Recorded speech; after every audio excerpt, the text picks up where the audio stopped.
Class 9th science important MCQ questions chapter 5 जीवन की मौलिक इकाई। तारक केंद्रक का कार्य क्या है? आंसर होगा बी, तुर्क निर्माण। झिल्लियों से घिरा हुआ कोशिका द्रव्य को पाए जाने वाला अंगक जिसमें पाचन रसायन या एंजाइम पाए जाते हैं कहलाते हैं। आंसर होगा बी, लाइसोसोम कहलाते हैं। पादप कोशिका के चारों तरफ पाई जाने वाली झिल्ली को कहते हैं। आंसर होगा सी, प्लाज्मा झिल्ली। पादप और जंतु कोशिका में प्रमुख अंतर है। आंसर होगा ए, पोषण संबंधी। निम्न में से किस कोशिका में आकृति निश्चित नहीं होती है? आंसर होगा डी, सभी में, अमीबा में, तंत्रिका कोशिका में, श्वेत रक्त कोशिका में। सबसे लंबी कोशिका कौन है? आंसर होगा ए, तंत्रिका कोशिका। निम्न में से कौन शेष 3 से मेल नहीं खाता है? आंसर होगा सी, प्लास्टिड। प्रोकैरियोट में नहीं होता है। क्या नहीं होता है? सभी नहीं होता है। ATS राइबोसोम केंद्रिका से केंद्रक कोशिका झिल्ली में नहीं पाए जाते हैं। आंसर होगा डी, क्रिस्टी। क्रिस्टी जो है कोशिका झिल्ली में नहीं पाई जाती है। कोशिका झिल्ली में पाए जाते हैं। आंसर होगा डी, सभी। प्लेगिला, डेस्मोसोम, पुनरुज्जीवन सभी। तारक काय पाया जाता है? आंसर होगा ए, कोशिका द्रव्य में। इलेक्ट्रॉन सूक्ष्मदर्शी का अधिकतम आवर्धन है। आंसर होगा डी, 2 लाख एक्स। इलेक्ट्रॉन सूक्ष्मदर्शी का अधिकतम आवर्धन है। सेल कोशिका शब्द की उत्पत्ति से संबंधित वैज्ञानिक का नाम है। आंसर होगा डी, रॉबर्ट हुक। ER जुटा रहता है। आंसर होगा डी, सभी से। गॉल्टी से, कोशिका झिल्ली से, केंद्रक से, सभी से। निम्न में से किसका विकास पहले हुआ है? आंसर होगा ए, माइटोकॉन्ड्रिया। माइटोकॉन्ड्रिया का सबसे विकास पहले हुआ है। FOF1 कणों में ऐसा क्या होता है कि ATP का संश्लेषण होता है? आंसर होगा सी, प्रोटीन पंप। डैश इनमें से सभी प्लास्टिड के प्रकार हैं। Chloroplast, aleuroplast, amyloplast. प्रोप्लास्टिड रूपांतरित हो सकता है। आंसर होगा डी, सभी से। Chloroplast, chromoplast. केंद्रक नियंत्रित करता है। क्या को करता है? सभी को करता है। कोशिका के भिन्न कार्यों को, केंद्रिका संश्लेषण को, अनुवांशिकी को। स्तनपायी के लाल रक्त कोशिकाओं में किस अवस्था में केंद्रक होती है? बी होगा, परिपक्व होने पर। कोशिकाओं की सूक्ष्म संरचना किस यंत्र के द्वारा देखी जाती है? बी होगा, इलेक्ट्रॉन माइक्रोस्कोप के द्वारा। कोशिका सिद्धांत का प्रतिपादन किसने किया था? आंसर होगा डी, स्लीडेन-एश्वासान। प्रत्येक सजीव कोशिका में विभिन्न में निम्नलिखित में कौन निश्चित रूप से पाया जाता है? डी होगा, राइबोसोम।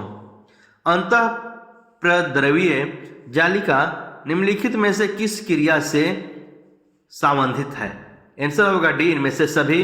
प्रोटीन निर्माण से, वसा निर्माण से, अंतःकोशिका परिवहन से। इनमें से किस सजीव कोशिका में केंद्रक नहीं पाया जाता है?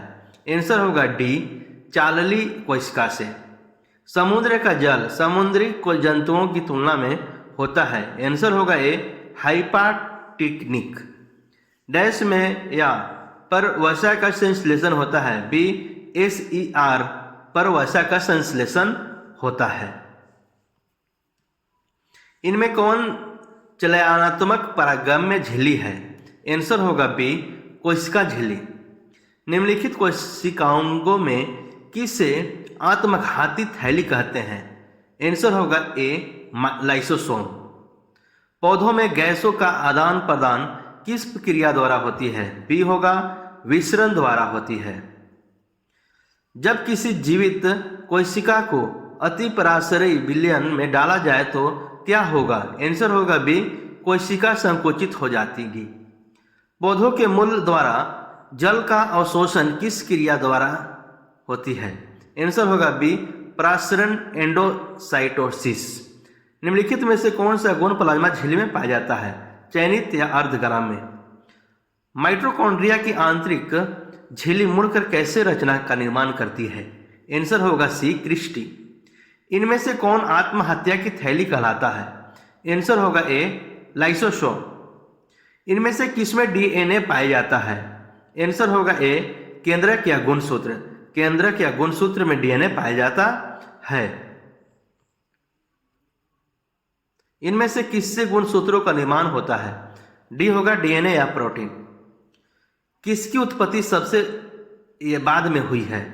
आंसर होगा बी, केंद्रक झिल्ली का उत्पत्ति सबसे बाद में हुई है। किसकी उत्पत्ति सबसे पहले हुई है? आंसर होगा इसका डी, वायरस।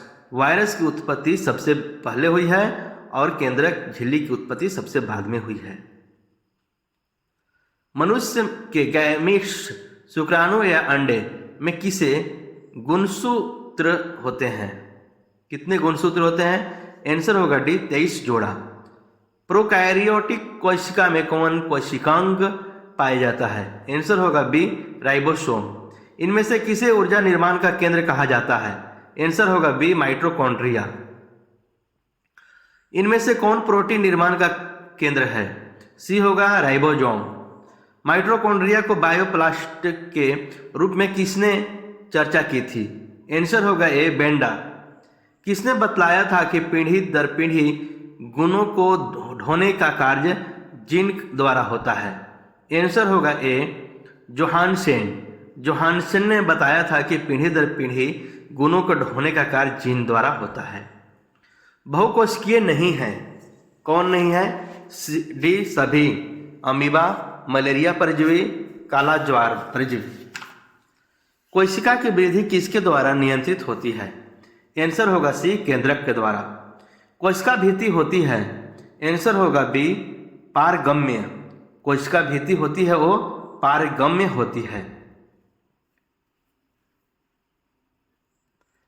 कोशिका में राइबोसोम की अनुपस्थिति में कौन सा कार्य संपादित नहीं होगा? आंसर होगा सी, प्रोटीन संश्लेषण। जंतु कोशिका के सबसे बाहरी घेरे को कहते हैं? आंसर होगा बी, कोशिका झिल्ली कहते हैं। वैसे जीवों को जिनमें केंद्र झिल्ली नहीं पाई जाती है कहते हैं? आंसर होगा डी, प्रोकैरियोट्स। प्रोकैरियोट्स कहते हैं। कोशिका द्रव्य में पाए जाने वाले अनियमित नलिकाओं को जाल को कहते हैं? आंसर होगा डी, अंतःप्रद्रवी जालिका। रंगीन प्लेटिस्ट को कहते हैं? आंसर होगा सी, क्रोमोप्लास्ट। केंद्रक में पाए जाने वाले गाढ़े द्रव्य को कहते हैं? सी होगा, केंद्रक द्रव्य। केंद्रक द्रव्य कहे जाते हैं। Next questions. किस प्रकार की कोशिका में बड़ी रसधानी पाई जाती है? आंसर होगा बी, पादप कोशिका में। जीन बने होते हैं? आंसर होगा ए, डीएनए के खंड से जीन बने होते हैं। ऐसे ही प्रीवियस क्वेश्चंस जो आपको एकेडमिक में या फिर कॉम्पिटिटिव एग्जाम में या और अन्य बोर्ड परीक्षा में पूछे जाएंगे। इसके लिए आप चैनल को सब्सक्राइब कर लें और लाइक करें। धन्यवाद।